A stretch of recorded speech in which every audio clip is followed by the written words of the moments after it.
Mike, how are you? Tony, I'm living the dream, or whatever this is. Well, it's a dream because I mean, what you do is what you do is highlight the hardworking people that make America great, the backbone of the country. I do. It's been my privilege now for, I can't believe I'm going to say this, but it's been 20 years. Dirty Jobs first crept on the air 20 years ago. And Wow. here I am. Just when I thought I was out, they pulled me back in. Uh, is Discovery treating you good? Oh, sure. I mean, Discovery, I've been with Discovery in some way, shape, or form since 1993. Yeah. I've been narrating. I probably narrate half a dozen shows for them. They took Dirty Jobs when nobody else would, by the way. I shopped this thing. I took it everywhere back in 2002. I mean, everywhere. Wasn't funny enough for Comedy Central. It was too funny for PBS. Wasn't gross enough for Fox. Too gross for ABC.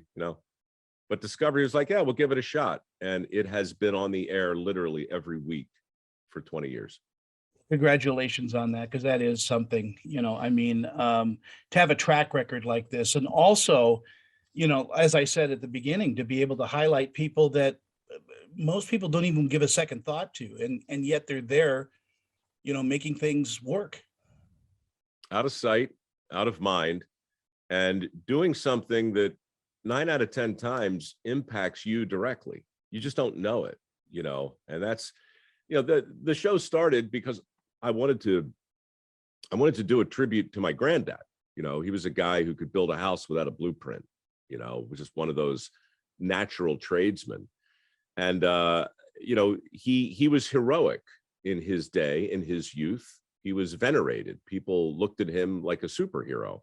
And today that same guy is mostly invisible. And so Dirty Jobs began as a tribute to those people. And it really hasn't changed. It's the same show it was 20 years ago. I'm older and our country's a little different, but the show's the same. But we need shows like this, though, to remind us, what hardworking people are and do and how they live. We share, alike, grandparents that worked that hard. And there were no books written about it. It seems like the laziest people are the ones in the news, that don't do anything. Look, it does, I mean, the ones in our industry, really.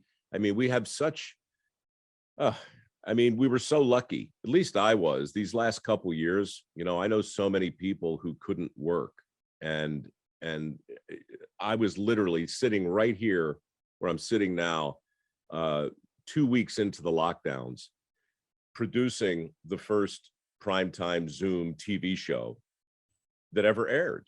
And literally like a week before that, I didn't know what Zoom was, Tony. I thought it was just a verb. I thought it was a thing that meant going fast. I didn't realize it was this thing. So, I was lucky. I was able to pivot. And so now, when the headlines have caught up to the show the way they have, and when so many people have asked, why not go back out into the world to see who's still getting dirty? Honestly, I don't know how I could say no. You talk about how this pandemic has affected these people. We do. And you see it really because we're shooting a show. This show was shot at the height of the lockdown. Yeah. So making Dirty Jobs has always been a dirty job, but it was especially difficult, in this environment.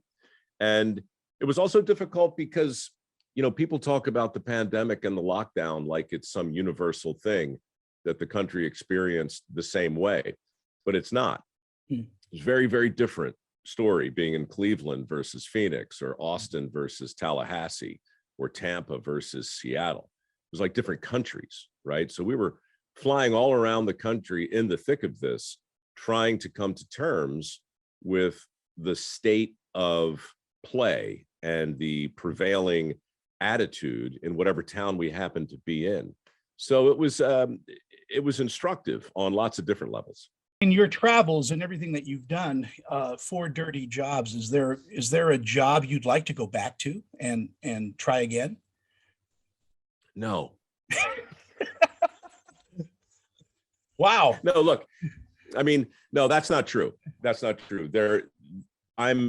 I've stayed in touch with dozens of dirty jobbers that I've met over the years. They've become my friends. I've sung at some of their funerals. I've attended some of the weddings of their kids. You know, I mean, these people are very, very important to me. The work is also important, but you know, I'm a dilettante, Tony. I'm an apprentice. It's one day for me now. So it's like Groundhog's Day in a sewer, right? Yeah. So it's I don't leave a job going, yeah, I figured that out, right? It's not like, oh, that's the job for me. My job is to try and make a TV show without making a TV show and still do the work as an apprentice would do, and just let the viewer be a fly on the wall and connect the dots for themselves. So I haven't spent a lot of time thinking, yeah, I think I'm going to be a professional shark suit tester. That's what I'm going to do. No, I did it once, crossed it off the list, got on with my life.